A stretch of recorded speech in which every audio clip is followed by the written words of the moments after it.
Jimi Hendrix stopped show when racists shouted slur. His response left 10,000 crying, including the heckler.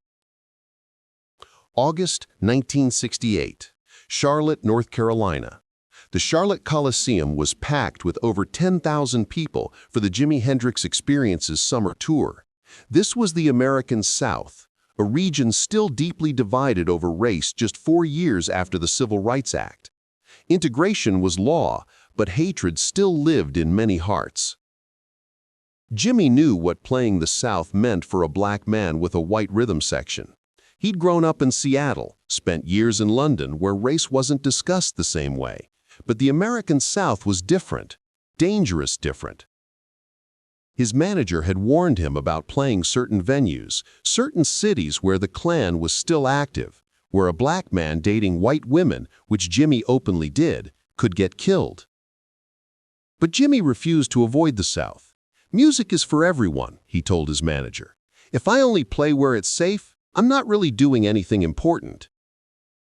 The Charlotte show started well. Jimi opened with energetic songs, the crowd going wild. The audience was integrated. Black fans and white fans mixed together, which itself was still somewhat unusual in 1968 Charlotte. Most were young, counterculture types, hippies and rock fans who didn't care about race. They'd come to see the greatest guitarist alive, regardless of skin color. But not everyone there had come for the music. Some had come to make a statement. Halfway through a quieter song, during a gentle moment, a voice rang out from somewhere in the middle of the arena, loud, clear, hateful. "Go back to Africa." The slur echoed through the Coliseum, amplified by the acoustics, impossible to ignore. 10,000 people heard it. The band heard it. Jimi heard it. The ugliness of it hung in the air like poison. For a fraction of a second, Jimi's fingers kept moving on autopilot, muscle memory finishing the phrase he'd started. Then he stopped playing mid-note. The sudden silence was shocking, jarring, like a record scratch cutting through the night. Noel Redding and Mitch Mitchell stopped too, looking at each other with wide eyes, then at Jimi, unsure what to do. They'd played plenty of hostile venues, but this felt different, more dangerous. The crowd started buzzing, confused, angry. What just happened? Did someone really just yell that? Heads turned, people looking around trying to identify the heckler. Some fans started shouting back, "Get out! We don't want you here!" The possibility of violence hung in the air. Jimi stood perfectly still for a moment, his white Stratocaster hanging from his shoulder, the feedback from the amp creating an ominous hum in the silence. Security started moving through the crowd, trying to locate the heckler. Then, Jimi stepped to the microphone. "Did somebody say something?" His voice was calm, almost conversational, not angry, just asking. Silence. No one wanted to repeat what they had heard. "I heard somebody say something. Something about Africa. Something about me going back there." More silence. The tension in the arena was suffocating. "Well," Jimi said, "I've never been to Africa. My family's been in America for generations. I was born in Seattle, Washington. I'm as American as anyone here." A few people in the crowd started applauding, but Jimi held up his hand. "But you know what? Even if I wasn't born here, even if I had just come from Africa yesterday, I'd still have the right to stand on this stage and play music for people who want to hear it. Because music doesn't care where you're from. Music doesn't care what color you are. Music just is." More applause now, stronger. But Jimi wasn't done. "Whoever said that, and I know you're still here, I can feel you. This song is for you. I want you to really listen. I want you to hear what I'm about to play. And then you tell me if you still think I should go back to Africa." The arena went completely silent. Everyone understood something significant was about to happen. Jimi turned to Noel and Mitch. "Give me a minute. Just me." They nodded and stepped back. Jimi was going to play solo. He adjusted his guitar, took a breath, closed his eyes for a moment as if gathering strength, and began to play. What came out of that Stratocaster wasn't any song anyone recognized. It was pure emotion, translated directly into sound. This was improvisation at its highest level, Jimi creating something that had never existed before and would never exist again. A one-time expression of his entire experience as a black man in America. Jimi played the blues, but not the blues of technique or tradition, not the 12-bar structure learned from records. The blues of actual pain, actual struggle, actual lived experience. The notes came out slow, deliberate, each one carrying the weight of history. He bent strings until they cried, until they screamed, until they wept. He made his Stratocaster sound like a human voice, not singing but speaking, directly, honestly, vulnerably.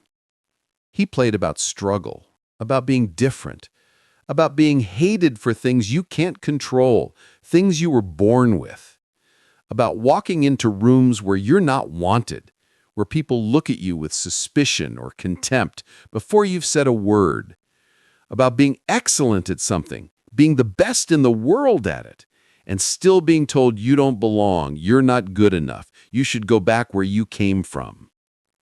But he didn't play it angry. He played it sad, mournful, like a man explaining something to someone who'd never had to experience it, trying to make them understand through music what words could never convey. The solo built slowly. Jimi's fingers moved up the fretboard, the notes getting higher, more urgent. The pain in the music became palpable. You could hear ancestors in those bent notes. You could hear centuries of injustice. You could hear every slur, every rejection, every closed door. People in the audience started crying. Not just black audience members, everyone. The music was so honest, so raw, so vulnerable that it bypassed intellectual defenses and went straight to the heart. Jimi's face was streaming with sweat, maybe tears. It was impossible to tell. His eyes were closed. He was somewhere else, channeling something bigger than himself. Then the music changed. The mourning shifted to something else. Not quite hope, but resilience, survival. The notes started climbing higher, getting stronger. Jimi was telling a story. Yes, there's pain. Yes, there's hatred, but there's also beauty. There's also music. There's also love that's stronger than hate. The guitar sang now instead of crying. Jimi made it soar, made it transcend the pain he'd just expressed. He was showing that you can acknowledge suffering without being destroyed by it. You can face hatred without becoming hateful. The solo lasted maybe 5 minutes, though it felt both longer and shorter. Time seemed to stop in the Charlotte Coliseum. 10,000 people stood witnessing something sacred. Finally, Jimi played one last sustained note, high, pure, beautiful, and let it ring out for what felt like forever. Then he stopped. Complete silence. Then someone started clapping. Then another person. Then the entire arena erupted in the most genuine, tearful standing ovation of Jimi's career. Jimi opened his eyes, looked out at the audience, and spoke into the microphone. That's what I am. That's what I do. I play music. I try to make people feel something. I try to bring people together. If you can hear that and still hate me for my skin color, then I feel sorry for you, because you're missing out on so much beauty in this world. The applause got louder. But I don't think you still hate me, Jimi continued. I think maybe you heard something just now. I think maybe you felt something. And that's all I can ask for. That's all any of us can do. Try to help each other feel. Try to help each other understand. Then, something happened that no one expected. From somewhere in the middle of the crowd, a man started pushing his way forward. Security tried to stop him, but he kept coming, climbing over seats, shoving people aside. He was white, middle-aged, wearing a work shirt and jeans. He made it to the front of the stage. Security grabbed him, but Jimi held up his hand again. Let him come. The man was crying, openly sobbing. He looked up at Jimi on stage, and the words came out broken, barely intelligible. "I'm sorry. I'm so sorry. That was me. I said it. I'm the one who yelled that at you." The entire arena could hear him through Jimi's microphone, which was picking up the man's voice from below. "I came here to cause trouble, to disrupt, because I was taught to hate, because I'm ignorant, because I thought I was protecting something, my culture, my way of life. But that music, what you just played, I've never felt anything like that." The man was shaking, tears running down his face, snot running from his nose. He looked broken open, vulnerable in a way men of his generation and background were never supposed to be. "I'm sorry. I'm so sorry. You didn't deserve that. Nobody deserves that. I heard you. I felt what you were saying. I felt your pain. I felt your humanity, and I'm ashamed. I'm so ashamed of what I said, of what I believe, of what I've been." Jimi looked down at the man for a long moment.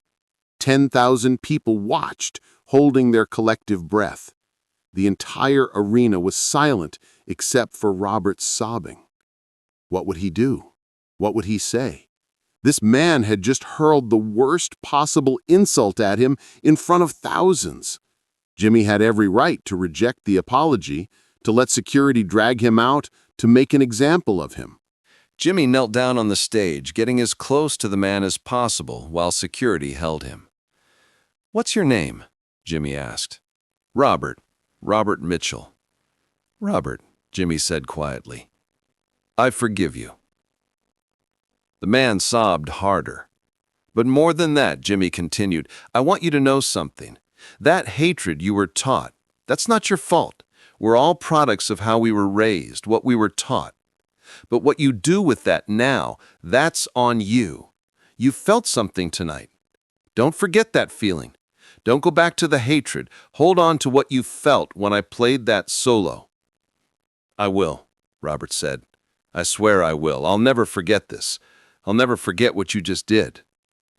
"I didn't do anything special," Jimi said. "I just played honestly. That's all any of us can do. Be honest. Be open. Try to feel what other people feel." Security started to lead Robert away, but Jimi stopped them one more time. "Robert, come back to another show sometime, as my guest. Let me know when you're in the area. I want to see you again, make sure you're doing okay." Robert nodded, unable to speak anymore, and let security lead him away. Jimi stood up, picked up his guitar, and said into the microphone, "That's what music can do, folks. That's why I do this. Now let's get back to the show." He launched into another song, and the crowd went absolutely insane. The story of what happened in Charlotte spread quickly through the music world. Newspapers picked it up, music magazines wrote about it.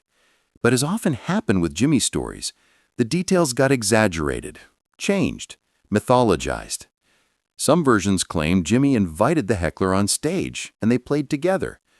Others said Jimi had security throw the man out violently. But the people who were actually there told a simpler, more powerful story. Jimi responded to hatred with beauty, and the beauty won. In a 1969 interview, Jimi was asked about the incident. "A lot of people think you should have had that guy thrown out, maybe beaten up. Why did you respond the way you did?" Jimi's answer was simple. Because violence doesn't solve anything. Hatred doesn't cure hatred. The only thing that breaks through hate is love, is beauty, is showing someone something they've never felt before. That man said something terrible, but he was just repeating what he'd been taught. I had a choice. I could be angry, or I could try to reach him. I chose to try. Do you think you changed his mind? The interviewer asked. I don't know, Jimi admitted. Maybe for that night, yeah. Maybe longer. But even if he went back to being who he was before, at least for 5 minutes he felt something different. He felt what it's like to connect with another human being through music. That's worth something. That matters. Did he ever take you up on the offer to come to another show? Jimi smiled. Yeah, actually. He showed up in Atlanta a month later, brought his son, told me he'd been talking to his kid about what happened, trying to raise him different than he was raised. I signed a guitar for the kid. We talked for a while. He seemed different, softer, more open. Years after Jimi's death, a journalist tracked down Robert Mitchell. He was in his 60s, living in South Carolina, working as a high school music teacher. That night changed my life, Robert said. I was a hateful person. I'd been raised in the Klan. My father was a member, my grandfather. I believed terrible things because that's all I'd ever been taught. But Jimi showed me that there's more to people than what they look like. He could have destroyed me that night. The crowd would have torn me apart if he'd wanted. Security would have beaten me. He could have humiliated me, made me an example. But instead, he played the most beautiful music I'd ever heard and told me he forgave me. The journalist asked, "How do you go back to hatred after that?" "You can't," Robert said simply. "That's the thing. Once you've felt what I felt that night, once you've experienced that kind of grace, that kind of beauty responding to your ugliness, you can't go back. The hatred doesn't fit anymore." I spent the next 50 years trying to live up to the grace he showed me. I became a teacher so I could raise kids different than I was raised. I teach the music, yeah, but I also teach them about that night, about what it means to respond to hate with love. Jimi Hendrix stopped his show when a racist shouted a slur. His response, 5 minutes of the most honest, beautiful guitar playing of his career, left 10,000 people in tears, including the racist, who learned that night that music is stronger than hate. And in the end, that's Jimi's real legacy. Not just the guitar mastery, not just the technical innovation, but the understanding that music can reach places that words and arguments never will, that beauty can transform hearts that logic cannot touch. If this story of grace, forgiveness, and transformation moved you, make sure to subscribe and hit that notification bell. Share this with someone who needs to understand that responding to hatred with beauty is the bravest thing you can do. Have you ever witnessed art change someone's heart? Let us know in the comments, and don't forget to like this video for more untold stories from music's most powerful moments.